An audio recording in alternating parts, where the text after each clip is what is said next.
Production and distribution of City Club forums on IdeaStream Public Media are made possible by PNC and the United Black Fund of Greater Cleveland, Incorporated.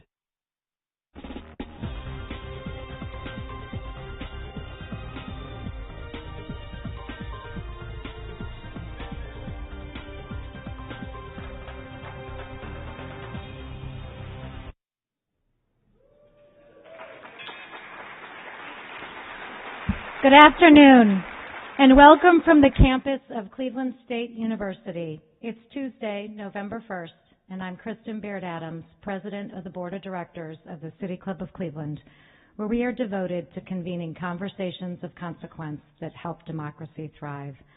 On behalf of the City Club staff and board, I am pleased to welcome you to today's forum featuring a conversation with Congresswoman Liz Cheney, which we are broadcasting live with a sold-out audience here at CSU's Student Center. Congresswoman Cheney was first elected to the U.S. House of Representatives in 2016 and is serving the remainder of her current term as Wyoming's lone member of Congress in the U.S. House. The former chair of the House Republican Conference, the third-ranking Republican in the House, Cheney sits on the House Armed Services Committee and is perhaps best known for her role as Vice Chair of the House Select Committee to investigate the January 6th attack on the U.S. Capitol. Though a handful of other Republican congressional representatives have stood apart from party leaders in opposing former President Donald Trump and his claims that the 2020 presidential election was stolen from him, no one has done so as boldly or vocally as Congresswoman Liz Cheney. Cheney, who has emerged as one of the most visible and ardent defenders of our nation's democracy. Her stance against the former president has come at a political cost, including her removal as a third-ranking House Republican and her recent loss in the Wyoming primary to a Trump-endorsed candidate. 1 week from the 2002 midterm elections, Congresswoman Cheney remains adamant in her plea for Americans to vote for candidates who believe in democracy and not those who refuse to certify election results based on unfounded claims of election fraud. In September, Cheney told an audience at the Texas Tribune Festival that she will do whatever it takes to make sure Donald Trump isn't anywhere near the Oval Office, and went on to state that if the 45th president is the Republican nominee for president in 2024, she will leave the party. Today we will hear from the Congresswoman on her thoughts on the state of our nation and the future of the Republic. Moderating the conversation is veteran journalist Judy Woodruff, anchor and managing editor of the PBS NewsHour. For 5 decades, Ms. Woodruff has been a leading voice in political and other news, including her time at NBC, CNN, and of course PBS, where she has served as the PBS NewsHour chair since 2013. Woodruff, who recently announced her plans to step down as NewsHour anchor later this year following the midterm elections, has received a multitude of prestigious honors, including recently the Emmy Lifetime Achievement Award in television news and more than 25 honorary degrees. If you have a question for our speakers, you can text them to 330-541-5794. That's 330-541-5794. You can also tweet questions to @TheCityClub, and our City Club staff will do its best to work them into the second half of the program. Members, friends, and guests of the City Club of Cleveland, please join me in welcoming Congresswoman Liz Cheney and Judy Woodruff.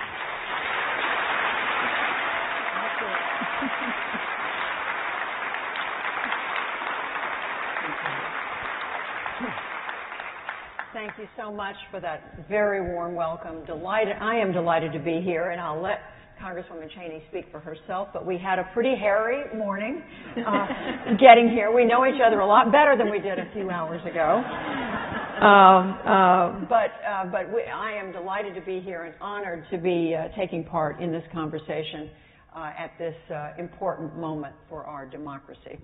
So, Congresswoman, I want to begin with something that is sobering at this time, and that is the attack just a few days ago on the husband of House Speaker Nancy Pelosi. Paul Pelosi is still in the hospital.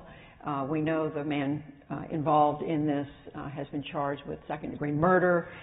You've been a target of threats. You've had to hire additional security. How did we get to this place? We know the number of threats on lawmakers has more than doubled since 2017. Why?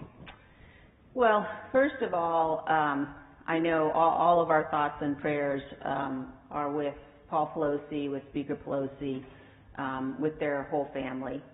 And I want to say a word about Speaker Pelosi. I did not really know her before I began work on the January 6th committee.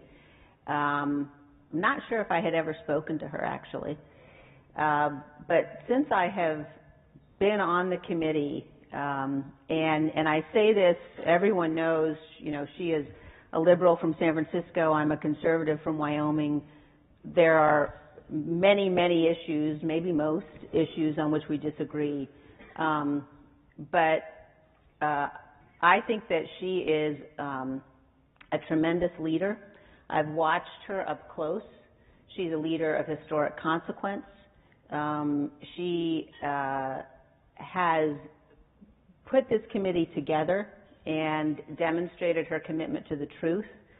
And I think that the demonization that goes on both sides, certainly Republicans have through the years demonized Speaker Pelosi. Democrats have demonized Republicans, including my dad. And it all has to stop. I think that when you see what's happening in our country, when you watch the extent to which political violence or violence has become part of our political discourse, that's a road we just can't go down. And the fact that while Paul Pelosi was in ICU, had been brutally attacked, had a skull fracture and numerous other injuries, that there were members of my party mocking him, that there were members of President Trump's family mocking him. That's not who we are in this country. And that is disgraceful. And as Americans, we have to reject it. We have to be willing to say we can have disagreements, we can have debates, we can have intense debates, but violence cannot ever be part of our discourse. And we know, because of testimony that the Select Committee has put on, because of testimony in the criminal trials that are underway, that the violence at the Capitol on January 6th was a direct result of Donald Trump's claims that the 2020 election was stolen. And those claims, he continues to make those claims to this day. Others continue to make those claims to this day. And we know it's entirely foreseeable that those will lead to violence. So as a nation, we all should be keeping the Pelosi family in our prayers. We all should recognize that we cannot go over an abyss of not being able to have the common human decency to stand against that violence, to condemn the violence, to pray for Mr. Pelosi and his family, and to reject those who are acting in a way that, frankly, is inhumane. Given, yes, people can wish for it to stop, but is there a way to make it stop? I think the way we make it stop is each individual has responsibility, and every single one of us, if you look at Republican elected officials, for example, who are tolerating the kinds of claims that we know led to the violence on January 6th. And there are many Republican elected officials tolerating, spreading, appeasing, who know that those claims are false and who know that they led to violence. And so we need to hold them accountable. And it isn't complicated. We all need to conduct ourselves in our public lives the way that according to the Golden Rule, the way that we would conduct ourselves in our, personal friendships. And we need to vote for people who do that. It really matters. We're at a moment in our history where you can't give power to people who are willing to excuse what happened. And I think it comes down to individual responsibility that each one of us has. And very quick question. $10,000 was allocated this past year. I think it took effect this fall for members of Congress to be able to secure to have more security at their homes. Is more money needed? I mean, you and others like the Speaker need more than that. Well, look, security is obviously a concern for elected officials. The level of threats, as you pointed out, has increased. We see a direct correlation between claims that are made on certain networks and by certain hosts and the rise in threats. But I think that it requires, as a country, we take individual responsibility for saying we refuse to accept this. We need to certainly, our republic will have a very difficult time surviving if people have to make a decision about putting their family at risk in order to serve an elected office. And we just have to make sure that that's not the case. That can't become standard. The January 6th committee, which you've spent a great deal of time working on as vice chair, you've helped shape the direction of what the committee has done. How much more investigating is there to be done? Well, it's the largest criminal case in the nation's history. And, of course, the Justice Department is responsible for the criminal investigation. The committee itself has to conclude our work by the end of this year. But we have far more to do, and we know a lot. We've interviewed more than 1,000 individuals. Millions of pages of documents have been produced, and so it's been a very significant undertaking. And we will produce a report before the end of the year. Obviously, we've had hearings that lay out what we know about what Donald Trump did. About his intent, very clearly laid out with respect to each of the parts of this plan to overturn the election. But I think that the work of the Justice Department will certainly go on. I wish that we had had a bipartisan outside commission. As we supported, the Republicans, 35 of us in the House supported, but the idea was killed by Kevin McCarthy and then Mitch McConnell in the Senate. If we'd had that bipartisan outside commission, the investigation would be able to go on beyond the election. But we'll complete our work and produce a report based upon our work to date. So the committee has subpoenaed former President Trump. I think there's a deadline of Friday for him to comply. Do you think he will? And should the committee allow him to testify in person, live, if that's what he says he'll do? Well, the committee's in discussions with President Trump's attorneys, and he has an obligation to comply. And, we treat this and take this very seriously. This is not a situation where, the committee is going to put itself at the mercy of Donald Trump in terms of, his efforts to create a circus. You can look back, for example, at his first debate against Joe Biden and sort of what that devolved into. And we believe these matters are very serious. We haven't made determinations about the format itself, but it'll be done under oath. It'll be done potentially over multiple days. We have significant questions based on the evidence that we've developed and as I said, what we know already about the extent to which he was personally and directly involved in every aspect of this effort. Do you think the odds are that he will testify or not? I think that he has a legal obligation to testify, but that doesn't always carry weight with Donald Trump. Do you think the committee, should the committee recommend to the Justice Department that it indict him? Well, the committee will have to make decisions about criminal referrals, and I don't want to get ahead of the committee on that. The committee has been working in a very collaborative way, and I would anticipate we won't have disagreements about that, but we'll have to make those decisions when we come to it. If you take them together, former President Trump, the people who deny that President Biden won the election, the people who are defending what happened on January the 6th, what do they all mean for American democracy? Well, I think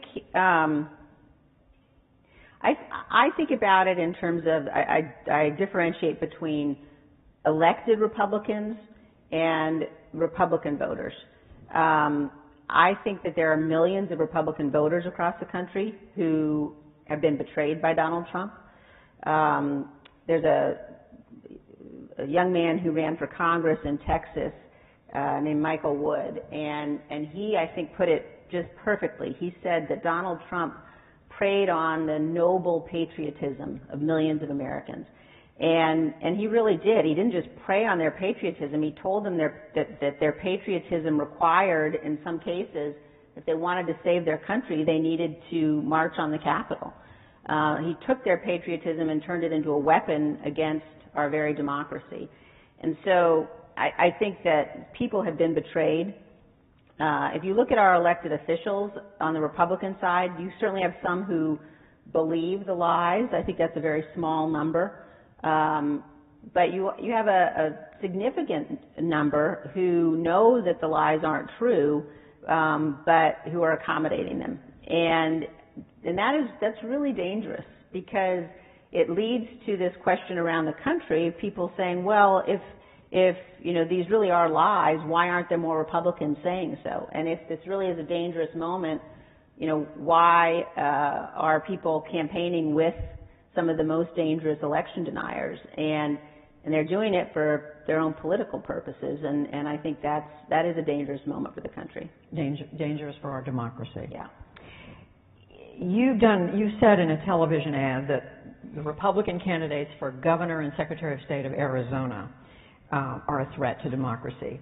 And you have made, in the last few days, your first endorsement of a Democrat. She's Michigan Congresswoman Elissa Slotkin. You're going to be campaigning for her later today. This year you received the John F. Kennedy Profile and Courage Award. President Kennedy said, sometimes party loyalty asks too much.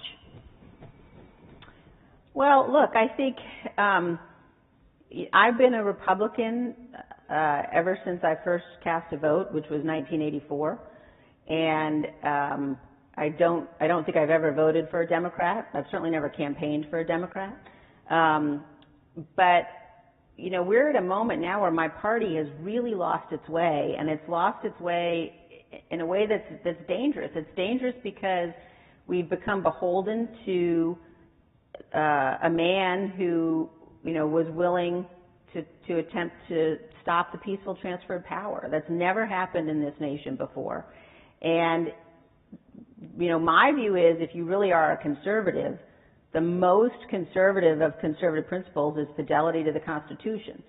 And if you're willing to overlook an attempt to steal an election, to overturn an election, to stop a peaceful transfer of power, then you are being unfaithful to the Constitution. And I think given the moment we're in, we can't give power to people who have told us they won't respect the outcome of elections. And that's more important than any party belief. It's more important than any policy. And we can have big debates about policy, but you can't give somebody power if they've told you they'll only honor an election if they like the outcome, because that is how the republic unravels.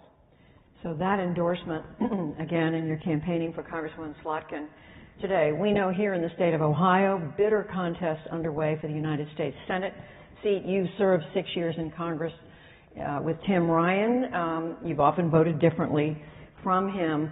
The Republican candidate here, J.D. Vance, is a Trump loyalist. He said the 2020 election, quote, was not free and fair. He said that some of the January 6th insurrectionists are political prisoners. And he said he doesn't really care what happens to Ukraine. All that's very different from from Tim Ryan's positions. And Paul Ryan's too, by the way. Thank you. So who do you prefer in this race? I would not vote for J.D. Vance. Okay.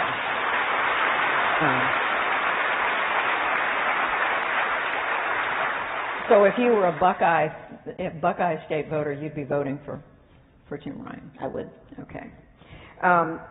Few families, Congresswoman Cheney, have more of a Republican legacy than yours. Your father, Vice President of the United States, served in the Congress Defense Secretary, and now you and your service. And yet the vast majority of Republicans have turned against you and what your father represents. Why? Well, I don't know that it's the vast majority. I mean, certainly was the vast majority of my constituents. And it is the vast majority of elected Republicans, I would say, in the House. But I really do believe that the vast majority of Americans, both Democrats and Republicans, fundamentally believe in our democratic system and know fundamentally that we have to have elected officials who are responsible, who are going to do the right thing, with whom you might disagree, but who you know have the best interests of the nation at heart and in mind. And that gives me hope that we're going to come out of this moment that we're in now. But I think it's going to require people being willing to say, when I walk in to cast my vote, I'm not going to reflexively vote for the Republican. I'm not going to reflexively vote for the Democrat. I'm going to think about the challenges we face as a country and who among these candidates do I trust the most to be able to do what's necessary for our nation. And it also means we need more people to run for office. And I say that in a room where I'm sure there are many of you who have run for office, but we need many, many more to do that, because the challenge we face is we often have really bad choices. And we need to demand excellence among our elected officials. We need to demand competence and responsibility, and that means we need more candidates. So, you know, making sure that good people run for office, good people stay in office. Too many people now are looking at the political landscape and saying, this is a mess, I don't want to be part of it, or the threats to my family are too significant. And that also is something everyone needs to stop and think about. You know, we can't expect leaders who are up to the challenges we face if good people don't run for office.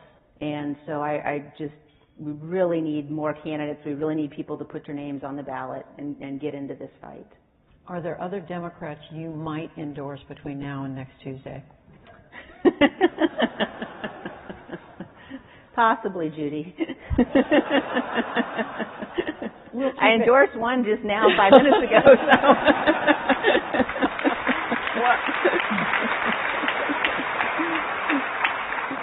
We'll keep it in the room if you tell us. Sure. Just a kind of a lightning round here. You've said of Republican House Leader Kevin McCarthy that, quote, he's willing to sacrifice everything for his own political gain. He's been unfaithful to the Constitution. You clearly would not be supporting him for Speaker or for Leader if you were voting on that. Who would be the right leader for Republicans in the House? You know, I hesitate to give any names because I don't think it would help them. But look, you know, there are many good Republicans. There are many Republicans who are serious people who, in the House, who understand, you know, what it means to be a real leader. And, you know, Kevin McCarthy, he's very consistent. Every single time he has had to make a choice between what's right or his political future, he chooses his political future. And so, you know, the Speaker of the House is second in line to the presidency. It is you know, we need somebody much better to be Speaker of the House. No names. Okay. This is kind of a sensitive question, but you've talked about what it's all sensitive. But you've talked about what about the Donald Trump era of the Republican Party. But my question is, do other Republicans, including Liz Cheney, bear any responsibility for where we've come in this country? But the rhetoric has grown very, very tough, at times ugly, talking about killing babies when it comes to abortion, other very tough language criticizing President Obama in both directions. Do you feel any responsibility for where we've come as a country when it comes to political rhetoric and the place we've ended up right now? I think all of us who have said public things, I certainly look back at criticisms I've made and recognize that at times they were partisan. But it's not only Republicans. I mean, Dick Cheney is my father. So I lived through some pretty terrible attacks on him by Democrats. And I think that the vitriol from both sides has to stop. I think that we all also have to be honest about, our partisanship in the past and that the country deserves better. We shouldn't pretend we agree on everything because we don't, and frankly it's better for the country if we can have policy debates. But Donald Trump is something different, and I think books will certainly be written, for decades to come about how did the Republican Party get where we are today. But in my view, all of that matters. I'm not saying it doesn't matter, but to me, January 6th and his behavior post the election leading to January 6th, that's a line we can never cross. And no matter what your analysis is of how we got there, I think we all as Americans need to be able to say, that's a line you can't cross. Every president has an obligation to ensure the laws are faithfully executed, to abide by the rulings of the courts, to guarantee the peaceful transition of power. And every president in our nation's history, Republican and Democrat, has done that until Donald Trump. And one thing that I think is interesting to do is go watch Al Gore's concession speech in 2000. Which was a campaign I was obviously very involved in, a very close, hard-fought campaign. I'm sure that Vice President Gore believed that he won. Go look at the grace and the patriotism in his concession speech, and go look at John McCain's concession speech, and look at the grace and the patriotism in John McCain's concession speech. Frankly, if you Google concession speech, and you go back and you look at presidential concession speeches, they're all very similar because they all say, you know what, we're Americans. And this was a hard-fought campaign, but, I lost, and I owe the person who won my loyalty and my commitment and my hard work as an American. That's how presidential elections should work.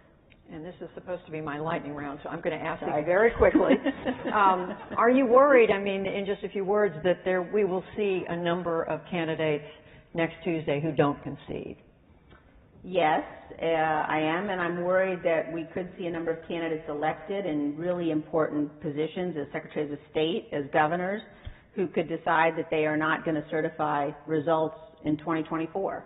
And I think that really ought to drive people as you go vote, to think about that, think about what does it mean.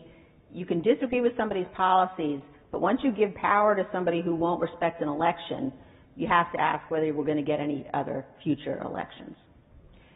One sentence.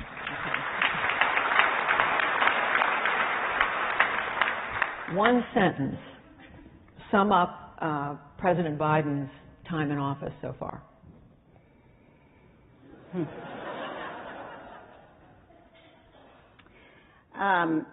It's been challenging.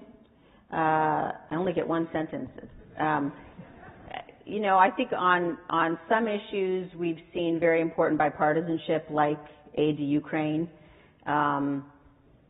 Ukraine is on the front lines of the battle for freedom right now, and for J.D. Vance to suggest that America can be neutral as between Ukraine and Russia demonstrates that he either doesn't know what he's talking about or he's willing to say something he knows isn't true. Because our freedom depends upon supporting freedom around the world, and certainly depends upon supporting the Ukrainians. That's been very bipartisan. I think that's been important. I think the economic policies and the spending, I've disagreed with those. I think that the inflation that we're facing today comes at least in part because of the spending that we've seen. I disagree with the policy at the border. We do not have control of our borders, and we need to have border security so that we can make sure that our immigration system, that our legal immigration system works. We need to stop illegal immigration, but we need to recognize and remember that we should be very proud that people want to come to this nation, and that's a huge strength of this country. But to make sure that people can come here legally, we have to stop illegal immigration. You can't have cartels controlling America's border. So I think there have been a number of areas where we've seen bipartisan support, and other areas where I disagree with the policies of the administration. Just a few more. That was about 7 sentences. Sorry. Just a few more. Liz Cheney's future. What does it look like? I like to talk about myself in the third person, always. All right. Your future, I'll put it in second person. Your future, what do you envision, and does it include a run for president in 2024? I don't know the answer to that yet. I haven't made that decision. I don't think that's the most important question. I think the most important question is whether or not, as a nation, we're going to do everything we have to do to preserve the republic. And that's really what I'm focused on. I think that a big part of that is education.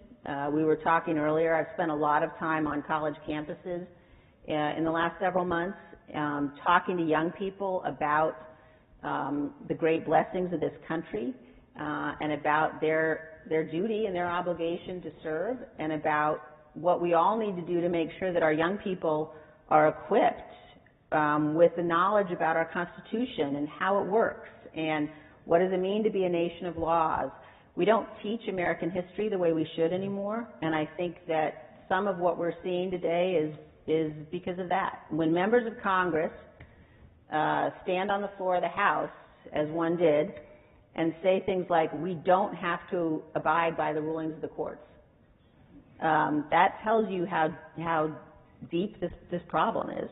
And so we have to, there's an education piece of this that matters very much. But I'm going to do whatever I can do to ensure that my kids get to grow up in a country where we have a peaceful transition of power. If you did decide to run, would it be as a Republican or an independent? I haven't made any decisions about whether I'm going to run or not, Judy. But you're clearly giving it some thought. Didn't you hear that? Okay.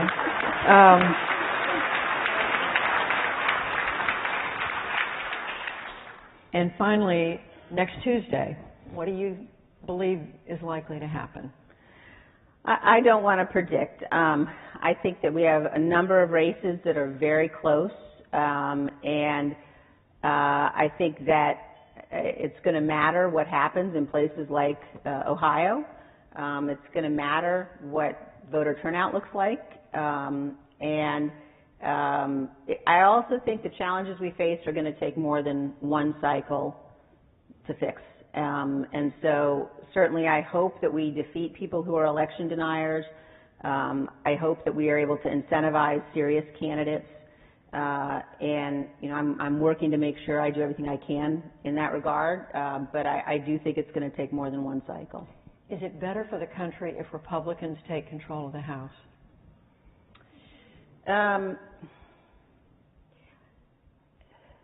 when you look at the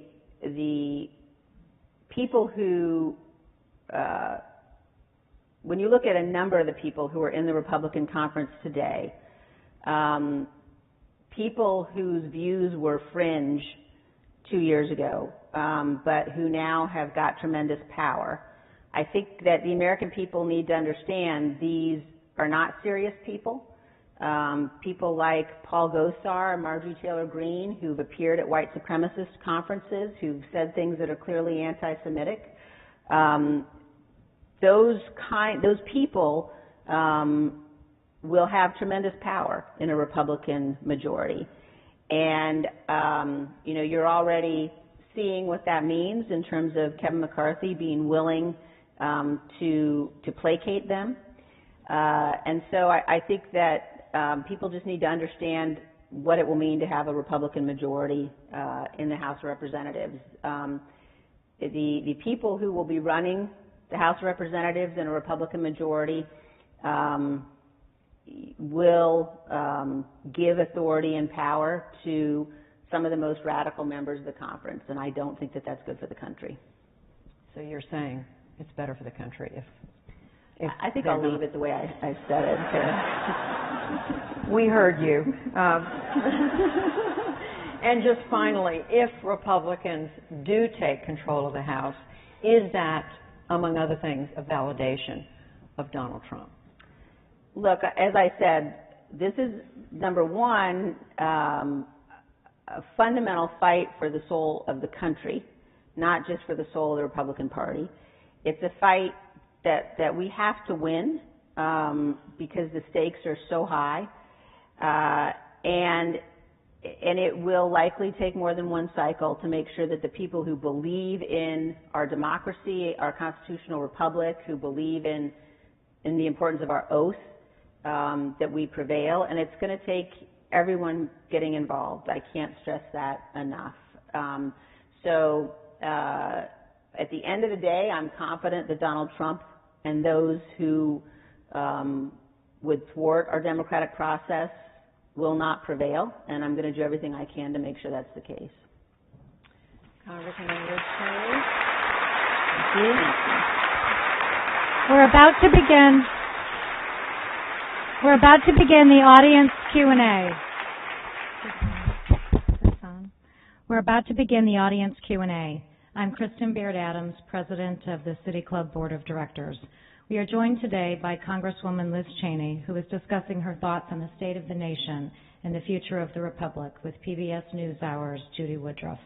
We welcome questions from everyone, City Club members, guests, students, and those joining us via our live stream at cityclub.org or on our radio broadcast at 89.7 IdeaStream Public Media. If you'd like to tweet a question, please do so at the City Club, or you can also text your questions to 330-541-5794. That's 330-541-5794. May we have the first question, please? Hi. I have a question from our virtual audience. So we do have people bringing questions to us from online. And the question says, it's sad but understandable as to why Republican office holders are reluctant to speak out and put country above party at this time. But in this room right now, we have scores of prominent Republican business people, some of whom know your father, who have gravitas standing in the community and checkbooks who remain mute in the face of looming autocracy and continue to support former President Trump. Do you have anything specific to say to these non-politicians and members of your former party? Well, it's not my former party, but look, I think I've been clear, and I think what everybody needs to recognize is that none of us can be bystanders, and while we certainly all can say, look, the Biden economic policies are not policies that we would support. We believe in limited taxes or low taxes and limited government, a strong national defense. We don't even get to have those debates and those discussions if we elect Donald Trump again, if we elect election deniers. We don't even get to have those debates. And candidates who would embrace what the former president is doing and saying, now that we know, we know what he was willing to do, we know what he did. And embracing that, in my view, makes you unfit for office. So I would just say to everybody in this room and what I say every place to everybody watching, nobody's a bystander. And everybody has to speak out. I've worked in countries around the world. I've worked in Eastern Europe. I worked in Moscow. I worked in Kiev when it was Kiev, across the Middle East. I've seen what happens when countries are trying to obtain democracy or when countries lose their democratic processes and systems. It's really fragile. It's really fragile. And it slips away very, very quickly. And the fact that the United States of America is the oldest democracy in the world, and we're only 246 years old, really should give everybody pause. It slips away very quickly, and it can happen here. And that requires everybody, whether you're in politics or not, to stand up and say no.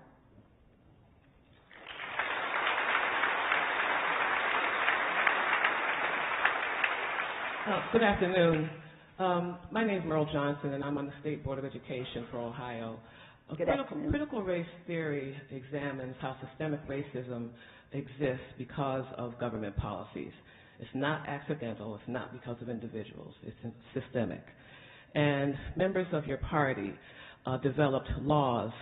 They're pending in Ohio, haven't passed yet, but would punish teachers for telling the truth about history, for telling the truth about systemic racism, about what goes on in this country that has existed for 400 years.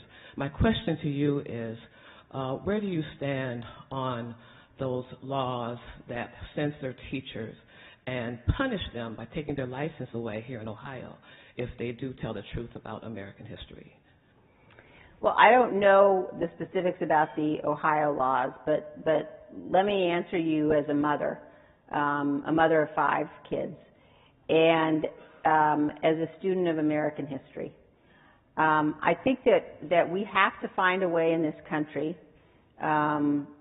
to recognize certainly that racism exists, certainly that racism has existed in the past, certainly that our nation is not perfect, but to, at the same time, teach our kids that we are the most perfect nation that's ever existed.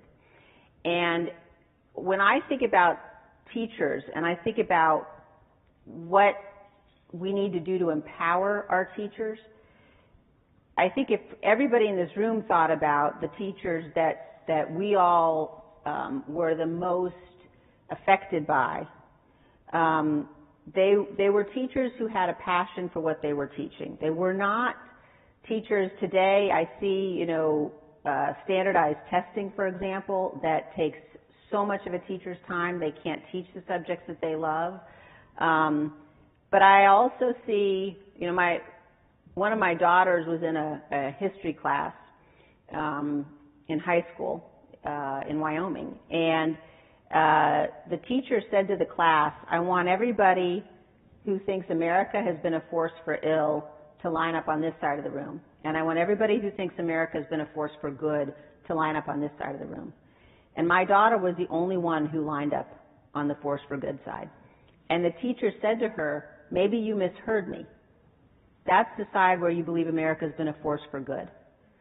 And we must be able to acknowledge our deep flaws while at the same time recognizing that there's no nation on earth in which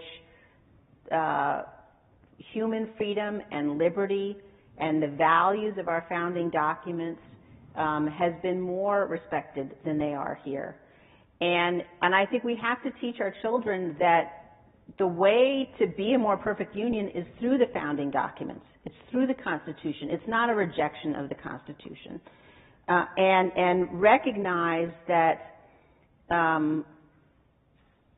teaching children to hate the country or teaching children that we're not an exceptional nation, to me, that is the real challenge that we face. And so I think we have to be honest and we have to be truthful, but we have to make sure our children understand they should be proud and blessed and honored to be citizens of this great nation.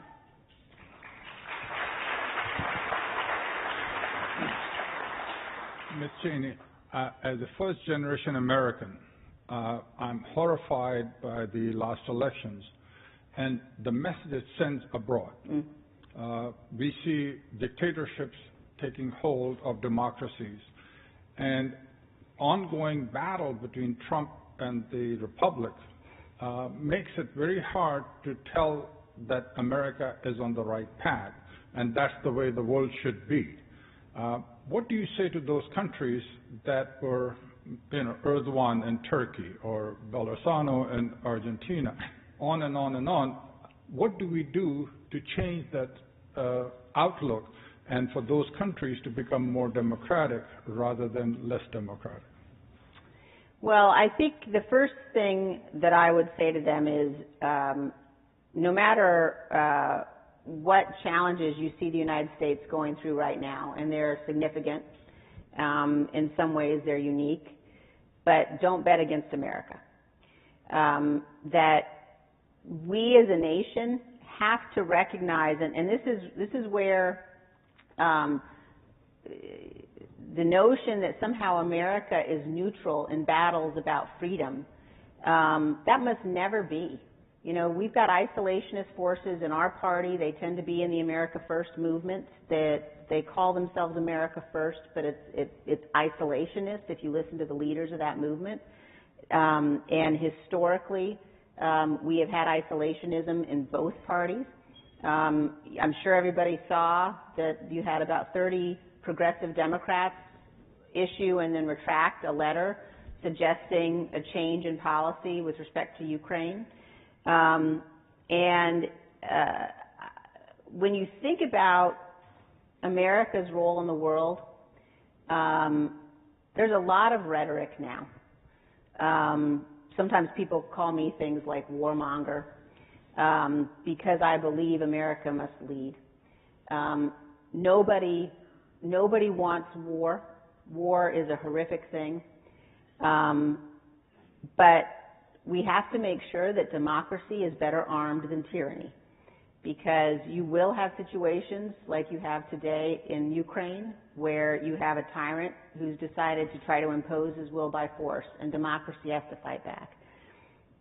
But in addition to that, we have to remember what it means to those fighting for their freedom to have America on their side. And, I think about, people that I've had the opportunity to meet, people like Natan Sharansky, who was in a Soviet gulag when Ronald Reagan was president. And he talked about the hope that it gave him and his fellow prisoners to know they would spread messages among themselves through Morse code, and to understand that Ronald Reagan was talking about them, that America was standing with them. Cuban refugees who have come to this great country because of the speeches of Ronald Reagan that they listened to secretly, on radio so their neighbors couldn't hear. Again and again and again throughout our history, it's self-evident that if we really are the nation that we say we are, which I fundamentally believe we are, the only nation in the world, the only nation in history founded on this value of human freedom and equality, that means that we have a duty and an obligation. We're Americans because we believe those values. We have a duty to defend those values around the world, and that means we stand for people who are fighting for their freedom. And it means we understand and recognize if we don't, if we withdraw, if we say we're going to just come home and we're going to ignore what's happening globally, then we need to be ready to recognize that the people who fill that vacuum are China, or Russia, or Iran, or North Korea. We will be living in a global surveillance state if China has its way. And I think that we have to be able to have those debates and discussions here at home. I certainly have a very clear view about where those have to end up. But we need to understand, as you point out, that the whole world is watching this, and that our adversaries are, in fact, the Chinese are, as we sit here today, telling countries throughout Asia, don't count on America. Look at the trouble America's having. Don't count on America. And we have a duty and an obligation to make sure we get this ship of democracy righted, because if we don't lead, there's nobody who will.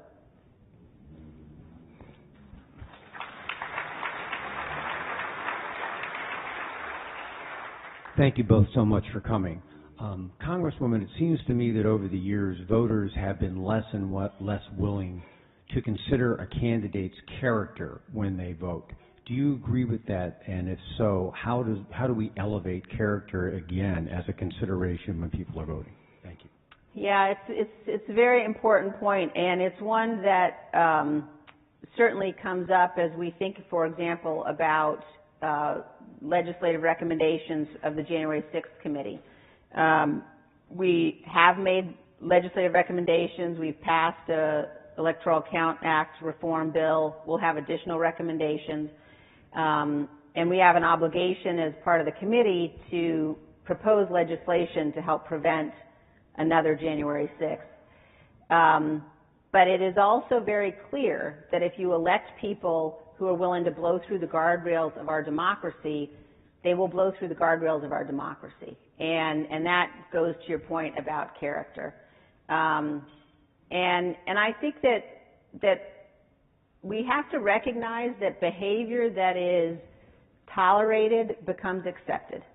And I don't just mean that from the perspective of Donald Trump's illegal and unconstitutional activities. I mean that from the perspective of, Donald Trump Jr.'s tweets about Paul Pelosi. I mean that from the perspective of recognizing that there's a coarseness and a lack of humanity in our political debate, and we shouldn't reward that. Too many candidates now, unfortunately, seem to be learning the lesson of Donald Trump, which is that you can have a complete lack of regard and respect. You can treat your political opponents like enemies and say the most horrific things about them.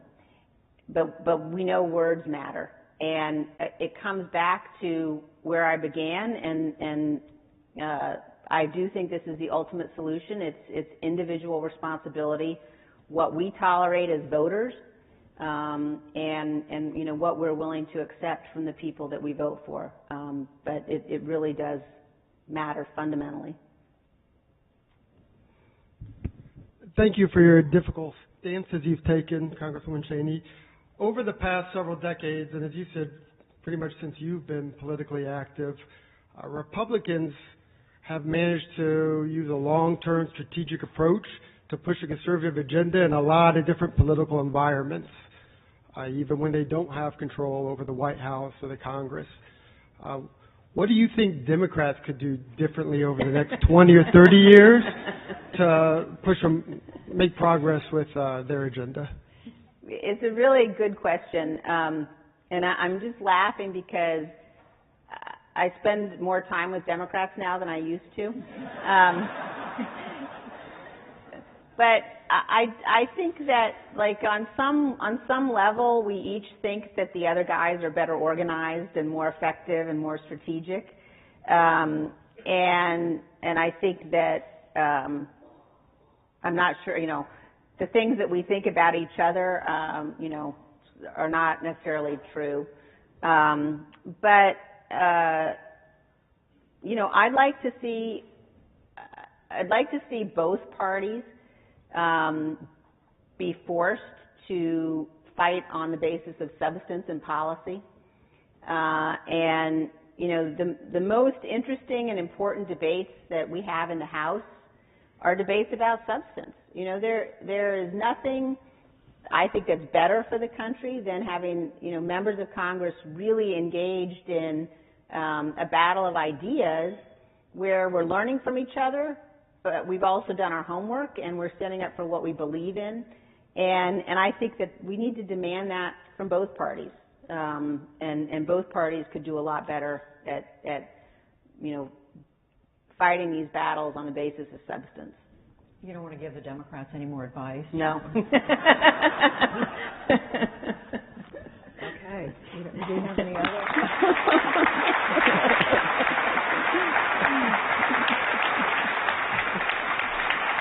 Thank you, Congresswoman Liz Cheney and Judy Woodruff, for joining us at the City Club of Cleveland.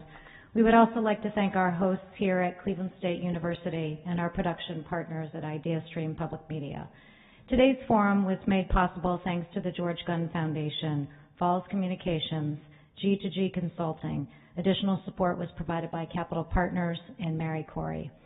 Our forum today also is the annual Craig Spangenberg Memorial Forum, created to celebrate Mr. Spangenberg's commitment to the First Amendment rights of all citizens.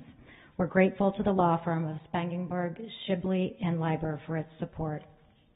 We'd also like to welcome guests at tables hosted by Capital Partners, Chuck and Char Fowler, Cleveland State University, Cuyahoga County Community College, Falls Communications, Friends of Marianne, Friends of Nancy Wolpe, G2G Consulting, the George Gund Foundation, IdeaStream Public Media, Team Neo, Thompson Heinen, and Ulmer and Byrne. We're happy to have all of you here.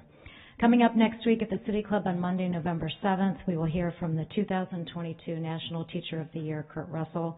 Then on Thursday, November 10th, we'll have our annual conversation about the state of downtown with Downtown Cleveland Alliance. And on Friday, November 11th, it's a conversation about our state constitution and why it matters much more than you may think. You can find out more about these forums, purchase tickets, and learn about other upcoming events at cityclub.org. And that brings us to the end of today's forum. Thank you once more to Congresswoman Liz Cheney, and once more, and again to PBS NewsHour's Judy Woodruff. Thank you, members. Thank you, members and friends of the City Club of Cleveland. I'm Kristen Beard Adams, and this forum is now adjourned.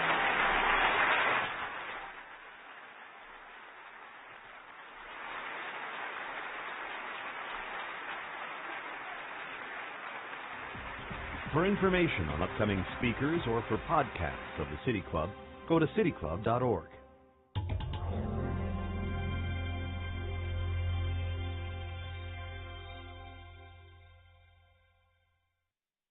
Production and distribution of City Club forums on IdeaStream Public Media are made possible by PNC and the United Black Fund of Greater Cleveland, Incorporated.